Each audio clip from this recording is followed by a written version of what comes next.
Time travelling అనేది ప్రపంచవ్యాప్తంగా ఉన్న one of the popular concept లో ఒకటి. చాలా మంది ఇప్పటికీ కూడా ఈ టైం ట్రావెలింగ్ గురించి డిస్కస్ చేస్తూనే ఉంటారు. ఎంతో మంది గొప్ప గొప్ప శాస్త్రవేత్తలు, రీసెర్చర్స్ ఈ టైం ట్రావెలింగ్ గురించి ఎప్పటికప్పుడు స్టడీస్ చేస్తూనే ఉంటారు. నిజానికి ఇప్పటికీ కూడా ఈ టైం ట్రావెలింగ్ అనేది నిజంగా ఉన్నదా లేదా అనేది మనమైతే ప్రూఫ్ చేయలేకపోతున్నాం. కానీ కొంతమంది ఏమని చెప్తున్నారు, కాన్స్పిరసీ థియరీస్లు ఈ టైం ట్రావెలింగ్ కి సంబంధించిన మొత్తం అన్ని రకాల ఇన్ఫర్మేషన్స్, కావాల్సిన డేటా మొత్తం కూడా కొంత ప్రభుత్వం దగ్గర ఉంది, కావాలనే బయట పెట్టడం లేదని చెప్తూ ఉన్నారు. సో ఈ వీడియోలో అయితే టైం ట్రావెలింగ్ నిజంగానే జరిగింది, టైం ట్రావెలింగ్ కి కావాల్సిన కొన్ని థియరీస్ గురించి అయితే డిస్కస్ చేసుకుందాం. వీడియో స్టార్ట్ చేసే ముందు మన ఛానల్ ఇంకా ఎవరైతే సబ్స్క్రైబ్ చేయలేదో ప్లీజ్ సబ్స్క్రైబ్ చేసుకోండి. పక్కనే కనిపిస్తున్న బెల్ ఐకాన్ని క్లిక్ చేసుకోండి. మన వీడియోస్ అన్ని నోటిఫికేషన్ వచ్చిన వెంటనే మీరు చూడొచ్చు. ఇంక లేట్ చేయకుండా వీడియోలోకి అయితే వెళ్ళిపోదాం. Welcome back to my channel. నేను మీ యాక్టర్ వంశీ కుమార్.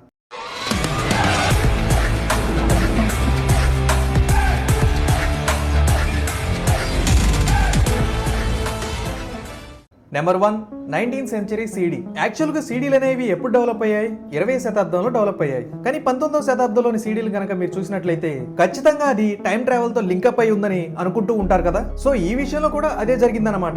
యాక్చువల్ గా ఒక వ్యక్తి ఉన్నాడు, అతని పేరు జోసెఫ్ స్మిత్. అతను ఒక ఫోటోలో మనకి కనిపిస్తూ ఉంటాడు. ఆ ఫోటోలో అతని చేతిలో ఒక బాక్స్ ఉంటుంది. ఆ బాక్స్ యొక్క పై భాగంలో అతని చేతితో ఒకదాన్ని పట్టుకొని ఉంటాడనమాట. యాక్చువల్ గా ఆ బాక్స్ ఇచ్చింది అతనికి ఒక ఏంజిల్ అని చెప్పి కొంతమంది అయితే నమ్ముతూ ఉంటారు. ఆ ఫోటో కమ్ పెయింటింగ్ లో ఏం కనిపిస్తుందంటే అది ఒక సీడీ లాగే కనిపిస్తూ ఉందని చాలా మంది అయితే అభిప్రాయపడుతూ ఉంటారు. అక్కడ మొత్తంగా 9 మంది అయితే కనిపిస్తూ ఉంటారు మీకు ఆ పెయింటింగ్ లో. వాళ్ళు కూడా కొత్తది వింతైనది చూస్తున్నట్లు రియాక్షన్ అయితే ఇస్తూ ఉంటారు ఆ పెయింటింగ్ లో. సో అది ఖచ్చితంగా ఒక సీడీఏ అని, అంటే సీడీ కేస్ అని చాలా మంది అయితే అభిప్రాయపడుతూ ఉన్నారు. అయితే మరికొందరు చెప్పేది ఏంటంటే అది సీడీ కేస్ అయి ఉండకపోవచ్చని, వేరే ఏదో గాజు వస్తువు అయి ఉండొచ్చని అయితే నమ్ముతూ ఉంటారు. అయితే ఒక పుస్తకం ఉంది, ఆ పుస్తకం పేరు ద బుక్ ఆఫ్ మెర్మ్యాన్. ఈ పుస్తకంలో స్మిత్ చేతిలో ఉన్న ప్లేట్లని సీడీ లాగే వర్ణించడం జరిగింది. అండ్ ఇన్ఫాక్ట్ అక్కడ ఒకటి కాదు 2 ఉన్నట్లుగా మెన్షన్ చేయడం అయితే జరిగింది. అండ్ 2 stones సిల్వర్ బోస్ అని రాయడం అయితే జరిగింది. అఫ్ కోర్స్ మనకు తెలిసిందే సీడీలు అనేవి సిల్వర్ కలర్ లోనే కనిపిస్తూ ఉంటాయి మనకి. బట్ ఇది నిజమో కాదని ఎవరికి పూర్తిగా తెలియట్లేదు, అంటే కన్ఫర్మ్ చేయలేకపోతున్నారు సరైన ఎవిడెన్స్ లేకపోవడం వలన. కానీ ఖచ్చితంగా టైం ట్రావెల్ అనేది ఉన్నదని చెప్పడానికి ఇది ఒక థియరీగా అయితే చాలా మంది ఉపయోగిస్తూ ఉంటారు. అయితే రొనాల్డ్ పెగ్ అనే టైం ట్రావెల్ రీసెర్చర్ ఏమని చెప్తూ ఉంటాడంటే సీడీలు అనేవి యాక్చువల్ గా పురాతన కాలంలోనే ఉన్నాయని, అవేమి కొత్తగా కనిపెట్టినవి కాదని, అందుకని రిలీజియస్ టెక్స్ట్ లో వాటి గురించి అందరూ డీటెయిల్ గా మెన్షన్ చేయడం కూడా జరిగిందని అయితే ఆయన అభిప్రాయపడుతున్నాడు. నిజంగానే అతను ట్రైన్ ట్రావెల్ చేశాడా చేయలేదా ఏమో మరి చరిత్రకే తెలియాలి. బట్ ఒక మిస్టరీగానే మిగిలిపోయింది ఇది. నెంబర్ 2, క్రోనోవైజర్. యాక్చువల్ గా ఈ క్రోనోవైజర్ అనేది కూడా ఒక రకమైన టైం ట్రావెల్ మిషనరీయే, అంటే ట్రైన్ ట్రావెల్ మిషనరీ అనుకోండి. ఇది ప్రపంచానికి తెలియకుండా దాచబడిన అతిపెద్ద సీక్రెట్ లో ఒకటని చాలా మంది అయితే అభిప్రాయపడుతూ ఉంటారు. బట్ ఇప్పుడు మనం దాని గురించి అయితే డిస్కస్ చేయబోతున్నాం. ఇది 1972వ సంవత్సరంలో ఇటాలియన్ న్యూస్ పేపర్ వాళ్ళైతే వాళ్ళ యొక్క ఆర్టికల్ లో రాయడం జరిగింది. ఈ డివైస్ మనల్ని గతంలోకి తీసుకుని వెళ్ళగలదని, అండ్ గతంలో ఏమేమి జరిగాయని మనం దీని ద్వారా చూడొచ్చని. అండ్ ఇన్ఫాక్ట్ దీన్ని రూపొందించింది కూడా ఇటాలియన్ ఫీస్ట్ మరియు ప్రీస్ట్ అయిన పెరిగ్రినో మ్యారియో అనే ఒక వ్యక్తిని. అతను గతంలోకి వెనక్కి వెళ్లి చూసి జరిగినవి అర్థం చేసుకుని ఆ తరువాత దీన్ని ఎవరికంటా పడకుండా దాచేశాడని అయితే చెప్తూ ఉంటారు. దీన్ని ఎర్నికో ఫెర్మి యొక్క సహాయంతో రూపొందించాడని, అలాగే వెర్నన్ వాన్ బ్రాన్ కూడా దీనికి సహాయం చేశాడని చెప్తూ ఉంటారు. అయితే ఈ క్రోనోవిజన్ అనేది ఆ తర్వాత యుఎస్ఏ గవర్నమెంట్ కి గిఫ్ట్ గా ఇవ్వడం జరిగిందని, అయితే ఆ తర్వాత యుఎస్ఏ గవర్నమెంట్ ఎవరికంటా పడకుండా దీన్ని దాచేసి ఉంటుందని కూడా చెప్తూ ఉంటారు. ఈవెన్ ఈ క్రోనోవిజన్ యొక్క యాంటీనాస్ ని మనం రైట్ ప్లేస్ లో కనుక పెట్టినట్లయితే ఇది మనల్ని భవిష్యత్తులో కూడా తీసుకుని వెళ్తుందని చాలా మంది అయితే నమ్ముతూ ఉంటారు. అయితే 1994లో ఫాదర్ అయిన ఎనాడే 2 అనే ఒక వ్యక్తి చనిపోవడానికి ముందు ఈ డివైస్ అనేది నిజంగానే ఉంది, ఇదేమి హూక్స్ కాదని చెప్పి చనిపోయాడు. సో అప్పుడేంటంటే దీనికి సంబంధించిన స్పెక్యులేషన్స్ అనేవి మరింత ఎక్కువైపోయాయి. Number 3, Montauk project. ఈ మోంటాక్ ప్రాజెక్ట్ అనేది టైం ట్రావెల్ మరియు సైకలాజికల్ వార్ఫేర్ కి సంబంధించిన ఎక్స్పెరిమెంటల్ ప్రాజెక్ట్. ఇది దీన్ని యునైటెడ్ స్టేట్స్ గవర్నమెంట్ రన్ చేసింది. కొన్ని రూమర్స్ ప్రకారం ఈ సీక్రెట్ ప్రాజెక్ట్ అనేది 1980లలో మోంటాక్ ఎయిర్ ఫోర్స్ బేస్ లో గానీ లేదంటే ఎయిర్ ఫోర్స్ క్యాంప్ లో గానీ స్టార్ట్ అయింది. అండ్ ఆ తర్వాత ఒక ఇన్సిడెంట్ అనేది 1983లో జరిగింది. అండ్ తర్వాత దీని గురించి ఎవరు మాట్లాడుకోకుండా చేశారు, దీనికి సంబంధించిన డీటెయిల్స్ అన్ని కూడా హైడ్ చేశారని చెప్తున్నారు. నిజానికి దీని యొక్క కథ అనేది 1940లోనే మొదలైంది. అప్పట్లో నికోలా టెస్లా ప్రత్యేకమైన టెక్నాలజీ మీద ఫోకస్ పెట్టాడు, అదే మనుషుల్ని మాయం చేయడం. అదే టెక్నాలజీని ఉపయోగించి యుఎస్ఎస్ ఎలెడ్జ్ ని మాయమైపోయేలా చేశారు. అదే మాయమైపోయిన షిప్ లో నుంచి దాని బ్రదర్స్ తప్పించుకున్నారు. వాళ్ళ పేర్లు ఎడ్వర్డ్ మరియు జంకన్ క్యామరూన్. వీళ్ళిద్దరూ కూడా దాంట్లో నుంచి దూకేశారు అన్నమాట. అయితే వాళ్ళు అక్కడ దూకితే 1983లో జరిగిన మోంటాక్ ప్రాజెక్ట్ దగ్గరకు వచ్చి పడ్డారన్నమాట.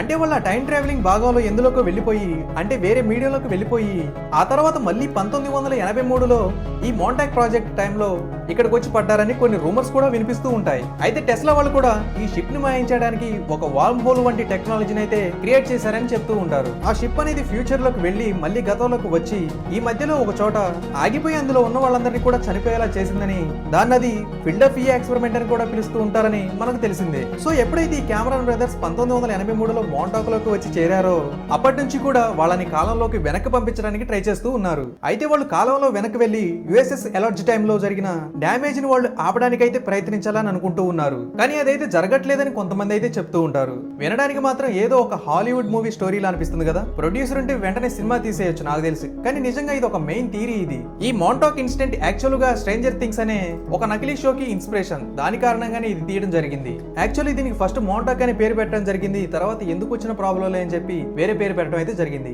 Number 4 time travelling mummy. నిజానికి మనం మమ్మీస్ ని చూస్తేనే చాలా ఆశ్చర్యానికి గురవుతూ ఉంటాం. అదే మమ్మీ కళ్ళకి అడిడాస్ షూస్ కనిపిస్తే ఇంకా ఆశ్చర్యంగా కనిపిస్తుంది కదా. 2016లో సేమ్ ఇలాంటిదే ఒక సంఘటన జరిగింది.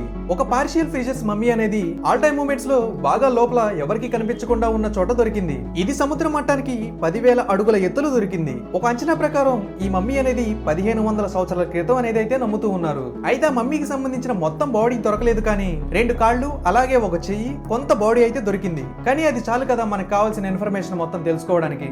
దాని ద్వారా శాస్త్రవేత్తలు తెలుసుకున్న విషయం ఏమిటంటే ఈమె 1500 సంవత్సరాల క్రితం నాటి మహిళ అని, అప్పుడు ఏదో ఒక అనారోగ్య కారణంతో ఈమె చనిపోయిందని, అప్పట్లో ఫస్ట్ ఎయిడ్ అనేది కూడా లేకపోవడం వలన ఈ మహిళ అనేది చనిపోయి ఉండొచ్చని అయితే మాత్రం శాస్త్రవేత్తలు అభిప్రాయపడుతూ ఉన్నారు. అయితే బాడీ మొత్తం ఒకెత్తు అయితే కాళ్ళు మాత్రం ఒకెత్తు. ఎందుకంటే ఆమె కాళ్ళకి కొన్ని స్టిక్కర్స్ అయితే కనిపిస్తూ ఉంటాయి. ఎప్పుడైతే ఆ ఫోటోస్ ఇంటర్నెట్ లోకి వెళ్ళాయో మొత్తం అదొక పెద్ద వైరల్ టాపిక్ అయిపోయింది. ఎందుకంటే చాలా మంది ఆ షూస్ ని అడిడాస్ బూట్లతో కంపేర్ చేస్తూ మాట్లాడటం మొదలు పెట్టారు. అంటే అడిడాస్ బూట్లు 1500 సంవత్సరాల క్రితం అయితే లేవు కదా. ఎందుకంటే ఇవన్నీ కూడా ఫేక్ అనుకోవడానికి కూడా లేదు. ఎందుకంటే మమ్మీతో పాటు ఒక ఐరన్ కిటిల్ కనపడింది. అలాగే మరికొన్ని పాతకాలం నాటి వస్తువులు కూడా కనపడ్డాయి. బహుశా ఆమె టైం ట్రావెలర్ అనే ఒక ఆలోచన అయితే చాలా మందికి వచ్చింది.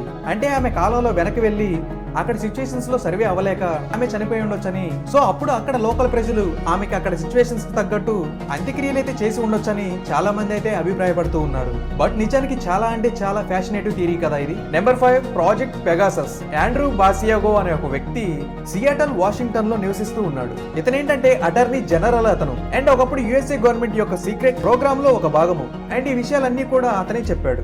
అతనే ప్రాజెక్ట్ లో భాగమో తెలుసా? Project Pegasus. అతను 7 ఏళ్ల వయసు ఉన్నప్పటి నుంచి 12 ఏళ్ల వయసు వచ్చేంత వరకు కూడా అతను ఆ ప్రోగ్రామ్ లోనే ఉన్నాడు. తర్వాత ఆ ప్రోగ్రామ్ అనేది డిఆర్పి అంటే defence advance research project agency నుంచి బయటకి అయితే వచ్చి యుఎస్ఏ గవర్నమెంట్ దాన్ని కంప్లీట్ గా హ్యాండిల్ చేస్తుందని అయితే చెప్తూ ఉన్నారు. అయితే ప్రాజెక్ట్ పెగాసస్ లో అప్పట్లో టెలిపోర్టేషన్ మరియు టైం ట్రావెలింగ్ ఎక్స్పెరిమెంట్స్ అయితే చేసేవారంట. దీనికోసం చిన్న పిల్లల్ని అలాగే యుక్త వయసులో ఉన్న వాళ్ళందరినీ కూడా ఉపయోగించేవారంట. ఎందుకంటే అన్ని వయసుల వాళ్ళ మీద టైం ట్రావెల్ యొక్క ఎఫెక్ట్ అనేది ఎలా పడుతున్నాయో తెలుసుకోవడం కోసం వాళ్ళైతే ఈ స్టడీ చేయాలనుకున్నారు. అండ్ ఇంకోటి ఏంటంటే ఆ వ్యక్తి ఒక ప్రూఫ్ ను కూడా చూపించాడు. అతను చిన్నప్పటి నుంచి పెరిగింది ఒక చోట, కానీ అతనికి సంబంధించిన ఒక ఫోటో ఉంది, అది మాత్రం మరొక చోట కనిపిస్తూ ఉంది. అందులో ఉన్న వ్యక్తి సేమ్ చిన్నప్పుడు ఇలాగే కనిపిస్తూ ఉన్నాడు కూడా. అండ్ ఇన్ఫాక్ట్ అక్కడ ఉన్న వారిలో ఎవరిలోని కూడా ఇతనికి ఉన్నట్లుగా డ్రెస్సింగ్ స్టైల్ అయితే కనపడట్లేదు. సో ఖచ్చితంగా ఇతని కాలంలో వెనక్కి వెళ్లి అక్కడ ఉండి ఆ ఫోటోని తీసుకొని ఆ తరువాత మళ్ళీ ఈ కాలంలో నార్మల్ స్టేజ్ కి అయితే వచ్చినట్లుగా చాలా మంది అయితే నమ్ముతూ ఉన్నారు. అండ్ ఇన్ఫాక్ట్ అతను ఇంకో మాట కూడా చెప్పాడు. అదేంటంటే లింకన్ ని షూట్ చేస్తున్న టైంలో అతను అక్కడే ఉన్నాడంట. అండ్ ఇన్ఫాక్ట్ ఆ ఫోర్స్ థియేటర్ లో ఆ శబ్దాన్ని కూడా అతను విన్నాడంట.